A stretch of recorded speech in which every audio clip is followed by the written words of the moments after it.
Good morning dear students. तो हम पढ़ रहे थे जनरल कैरेक्टर्स ऑफ सिलेंट्रेटा। ठीक है, जनरल कैरेक्टर्स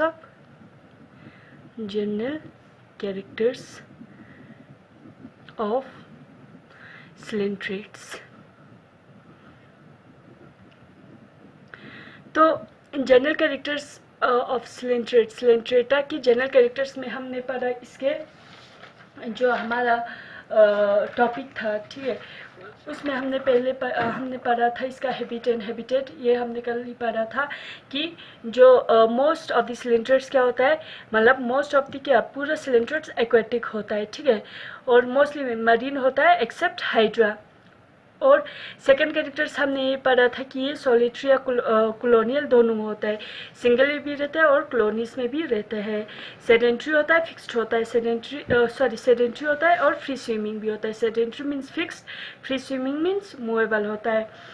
इसका जो सिमेट्री होता है रेडियल या बाय रेडियल सिमेट्री होता है। और बॉडी ऑर्गेनाइजेशन, जो ग्रेड ऑफ बॉडी ऑर्गेनाइजेशन होता है वो टिश्यू लेवल के होते हैं। ये सब हमने कल ही डिस्कस किया था। एक्सोस्केलेटन कैल्केरियस या काइटिनियस होता है। ठीक है, और हमने पढ़ा था कि जो बॉडी वॉल है वो क्या होता है, डिप्लोब्लास्टिक होता है। एक्टोडर्म और इंडोडर्म ही होता है, मेसोडर्म फॉर्मेशन इनमें नहीं होता है। और ये क्या शो करता है कि इनका यूनिक फीचर है पॉलीमॉर्फिज्म शो करता है। ठीक है, और हमने क्या पढ़ा था, इसका जो बॉडी ऑर्गेनाइजेशन होता है वो क्या होता है, ब्लाइंड से बॉडी ऑर्गेनाइजेशन होता है, क्योंकि इसमें इंजेक्शन और इजेक्शन के लिए सिर्फ एक ही पोर प्रेजेंट होता है। तो हमने ये सब डिस्कस किया था। और इसके अलावा हमने ये भी डिस्कस किया था कि जो सिलेंट्रेट्स होता है इनके बॉडी के अंदर एक बहुत बड़ा कैविटी होता है, गैस्ट्रोवेस्कुलर कैविटी। ठीक है, और सिलेंट्रेट्स को नाइडेरियंस भी कहा जाता है। क्योंकि इनके अंदर एक सेल्स होता है, स्टिंगिंग सेल। एक सेल होता है स्टिंगिंग सेल, नीडोब्लास्ट सेल, जिसके अंदर एक ऑर्गेनेली होता है निमाटोसिस्ट। उस सेल की प्रेजेंट होने की वजह से, नीडोब्लास्ट सेल की प्रेजेंट होने की वजह से इनको क्या कहा गया है, नाइडेरिया भी कहा जाता है। ठीक है, अब हमारे पास नेक्स्ट कैरेक्टर है, नेक्स्ट सिलेंट्रेट्स के नेक्स्ट कैरेक्टर है।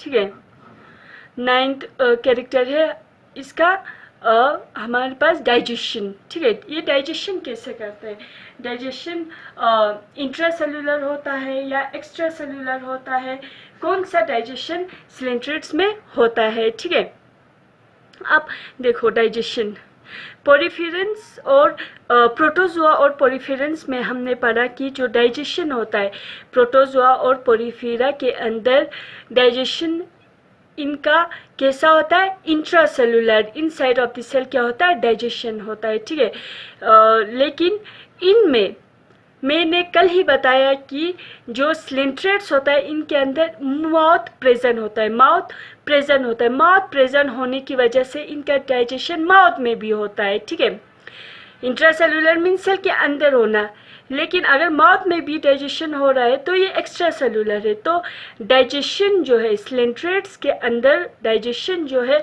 वो इंट्रासेलुलर डाइजेशन भी होता है और एक्स्ट्रा सेलुलर डाइजेशन भी होता है, दोनों होता है। Both intracellular and extra cellular digestion होता है। ठीक है, intracellular and extra cellular digestion इनमें होता है। ठीक है, इनमें दोनों प्रेजेंट होता है। इंट्रासेलुलर डाइजेशन कैसे होता है इसका मैकेनिज्म मैंने पूरा पढ़ाया है। ठीक है, और extra cellular digestion means mouth present होने की वजह से इनके माउथ में भी डाइजेशन होता है, जिसको क्या कहते हैं, एक्स्ट्रा सेलुलर डाइजेशन कहते हैं।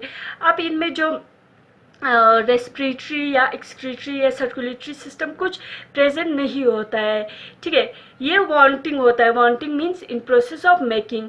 ठीक है, पूरा रेस्पिरेटरी ऑर्गन, जैसे कि ह्यूमन बींग्स में हमारे अंदर लंग्स होता है या एक्सक्रीटरी ऑर्गन किडनी होता है, मतलब ऐसे जो ऑर्गन्स इनमें ये टिश्यू लेवल के हैं तो इनमें अभी ऑर्गन नहीं बना होता है। तो respiratory organ, excretory organ, circulatory organ अभी बन रहा होता है, इन प्रोसेस ऑफ मतलब formation.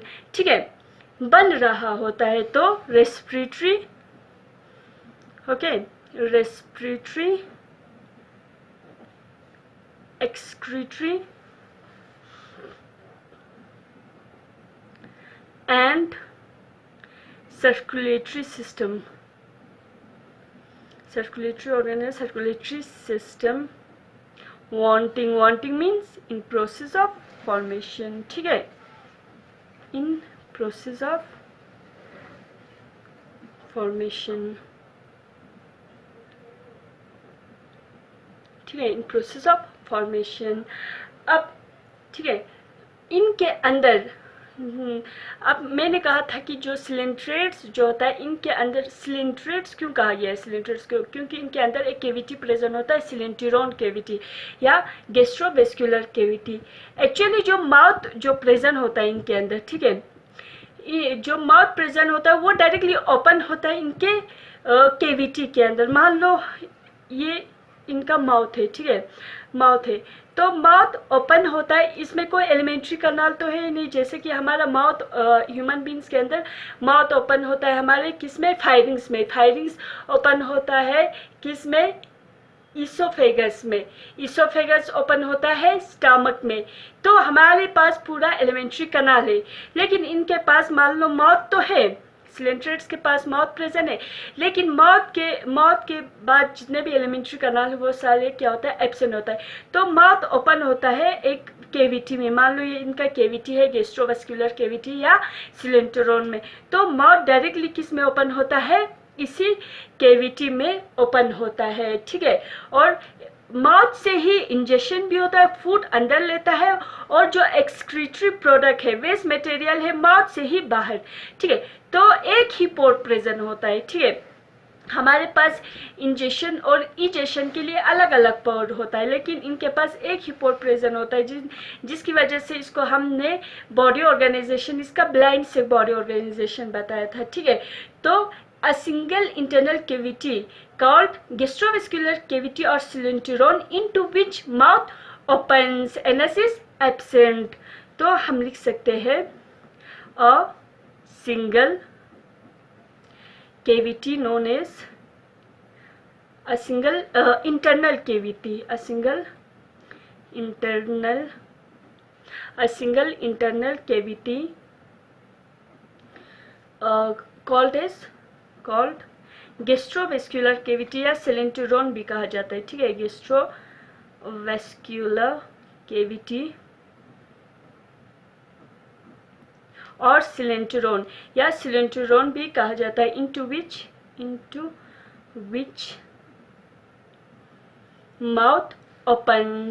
Which mouth opens, anus is absent, opens, anus is, इनमें एनस क्या होता है, एब्सेंट होता है, ये याद रखना, एब्सेंट, एनस एब्सेंट होता है इनके अंदर, ठीक है. तो ये हो गया एक कैरेक्टर. अब नेक्स्ट कैरेक्टर इसका नर्वस सिस्टम. नर्वस सिस्टम कैसे होता है, कैसा नर्वस सिस्टम होता है, कॉम्प्लिकेटेड नर्वस सिस्टम होता है, या ये तो जो पहले जो फाइलम्स आए थे उनमें बहुत ही simpler form of nervous system होता है, nerve net, in the form of nerve net होता है, मींस प्रिमेटिव होता है. जो नर्वस सिस्टम होता था इनमें बहुत ही क्या होता है, प्रिमेटिव, सिंपल होता है, ठीक है, नर्वस सिस्टम. नेक्स्ट कैरेक्टर है हमारे पास नर्वस सिस्टम. नेक्स्ट क्या है, नेक्स्ट है हमारे पास nervous system. Nervous system is primitive. It is primitive. Primitive means simple. जो मतलब बहुत ही simple. In primitive in the form of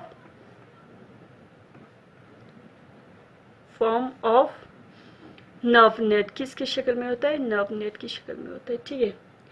अब नेक्स्ट कैरेक्टर है इसका सेंसरी ऑर्गन. सेंस ऑर्गन इनमें प्रेजेंट होता है या एब्सेंट होता है, सेंसरी ऑर्गन्स.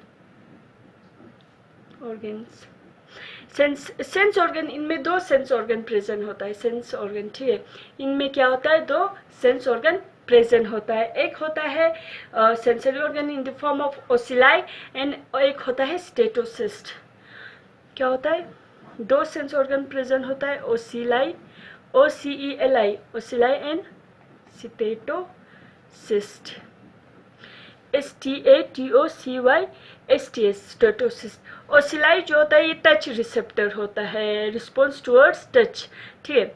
सेंस ऑर्गन जैसे कि हमारे पास भी सेंस ऑर्गन है, ठीक है, आई से हमारा जो टच का है, ठीक है। तो इसी तरीके से इनमें भी क्या होता है, सेंस ऑर्गन होता है। ओसिलाई जो होता है वो क्या होता है, टच रिसेप्टर होता है, टच रिसेप्टर ऑफ स्काइफोजोन्स, ये स्काइफोजोन एक्चुअली जो फाइलम सिलेंट्रेट्स है, इसके अंदर एक क्लास होता है स्काइफोजोन्स। इन स्काइफोजोन्स में, इन एनिमल्स में जो ओसिलाई प्रेजेंट होता है वो ऐसे मतलब क्या इनका जो रिसेप्टर क्या होता है, टच रिसेप्टर होता है। स्काइफोजोन्स एक क्लास है, ये क्लासिफिकेशन में हम पढ़ेंगे, ठीक है। नेक्स्ट है स्टेटोसिस्ट सिलेंट्रेट्स के अंदर इन एनिमल्स में प्रेजेंट होता है। It is a balancing organ, ठीक है, it is a balancing organ. ये क्या है, बैलेंसिंग ऑर्गन है, ठीक है। नेक्स्ट है इसका रिप्रोडक्शन। नेक्स्ट क्या है, नेक्स्ट कैरेक्टर है रिप्रोडक्शन। ये मोनोशियस भी होता है, डाइशियस भी होता है। अब मोनोशियस क्या होता है, डाइशियस क्या होता है, ये ऑलरेडी हमने पोरिफेरा में ही एक्सप्लेन किया हुआ है, ठीक है। मोनोशियस एंड और डाइशियस दोनों होता है, डाइशियस दोनों होता है, मोनोशियस भी होता है, डाइशियस भी होता है। अब रिप्रोडक्शन की कौन से प्रोसेस के थ्रू होता है, एसेक्सुअल होता है कि सेक्सुअल होता है?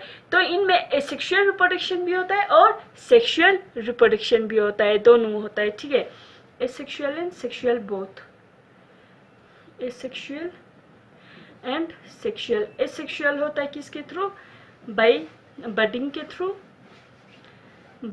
थ्रू और फिशन के थ्रू, फिशन डिवीजन के थ्रू। बडिंग भी मैंने समझाया है, फिशन भी मैंने समझाया है। Sexual reproduction through syngamy, syngamy means formation of gametes, syngamy means sexually एक सिलेंट्रेट्स दूसरे सिलेंट्रेट्स से क्या करता है, सेक्सुअली रिप्रोडक्शन करता है, मीन गेमीट फॉर्मेशन होता है। उनमें मेल गेमीट और फीमेल गेमीट, जैसे कि हम में स्पर्म एंड ओवा फॉर्मेशन होता है, इसी तरीके से इनमें भी गेमीट फॉर्मेशन होता है। Syngamy means formation of gametes, formation of gametes, ठीक है।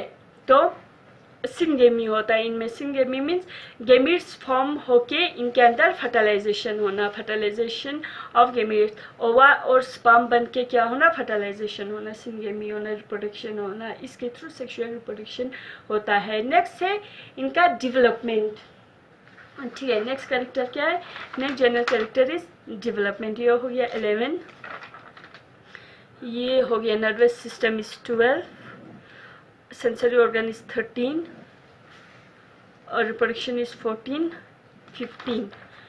next is इनमें डेवलपमेंट कैसा होता है, ठीक है, डेवलपमेंट कैसा होता है।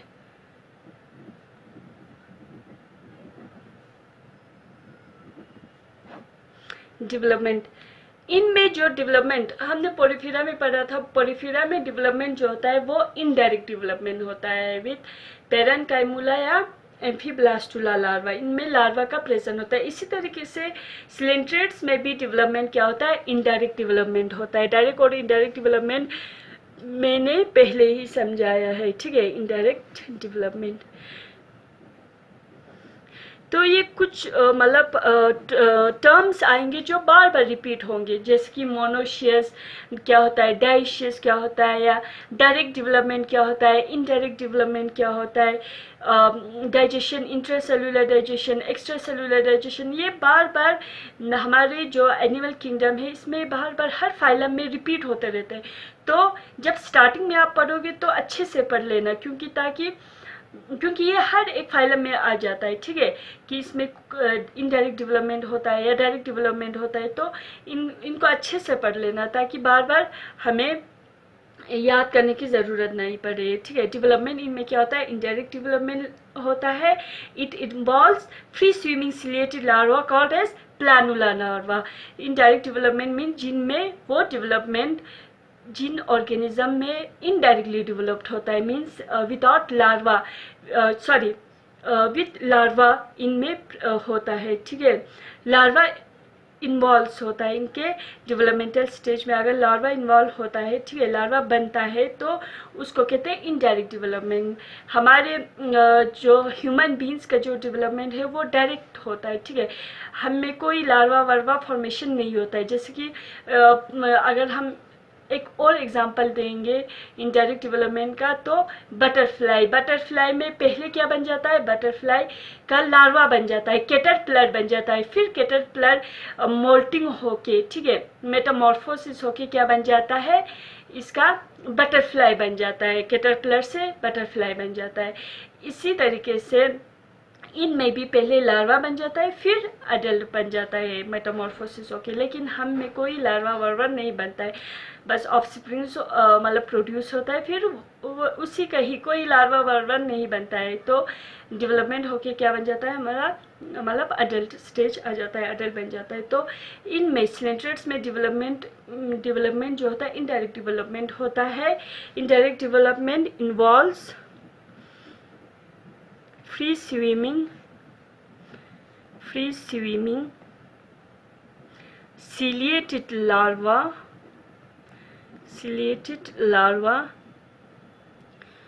known as planula larva, PLANULA, planula larva, ठीक है।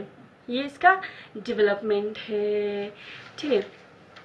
अब नेक्स्ट है इसका alteration of generation. Alteration of generation जो होता है सिलेंट्रेट्स में, इनको मतलब ये क्या होता है, इनको मेटाजेनेसिस कहा जाता है, ठीक है। क्योंकि जो ट्रू अल्ट्रेशन ऑफ जेनरेशन में क्या होता है, या तो सेक्सुअल फेज या एसेक्सुअल फेज, एक फेज हेप्लॉइड होता है, एक फेज डिप्लॉइड होता है, हमें पता है। लेकिन इन मेटाजेनेसिस में दोनों फेज क्या होता है, डिप्लॉइड होता है। तो हम लिख सकते हैं alteration of generation, alteration of generation in coelentrates is known as metagenesis,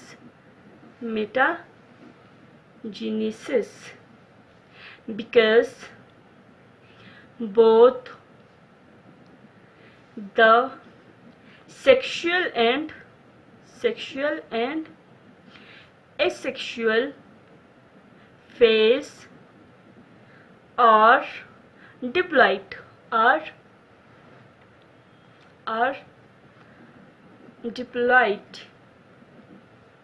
whereas in true alteration of generation,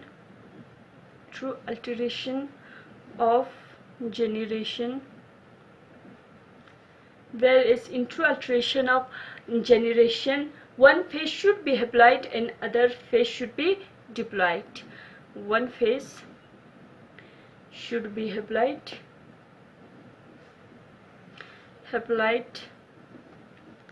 and other phase should diploid. Okay, तो अल्ट्रेशन ऑफ जेनरेशन और मेटाजेनेसिस में क्या डिफरेंस है। अल्टरेशन ऑफ जेनरेशन में एक phase, अगर sexual phase diploid है तो एसेक्सुअल फेज हेप्लॉइड होगा, ठीक है। इसी तरीके से मतलब एक फेज अगर हेप्लॉइड है तो दूसरा फेज क्या होगा, डिप्लॉइड होगा।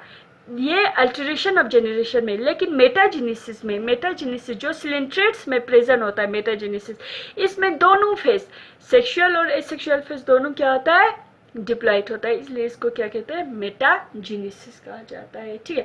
तो ये हमारा हो गया जनरल कैरेक्टर्स ऑफ सिलेंट्रेट्स, ठीक है। अब हमारे पास इसके बाद हमारे सिलेबस में है classification of Coelenterata phylum, classification of phylum Coelenterata, ये हम नेक्स्ट क्लास में पढ़ेंगे इंशाल्लाह। Thank you very much.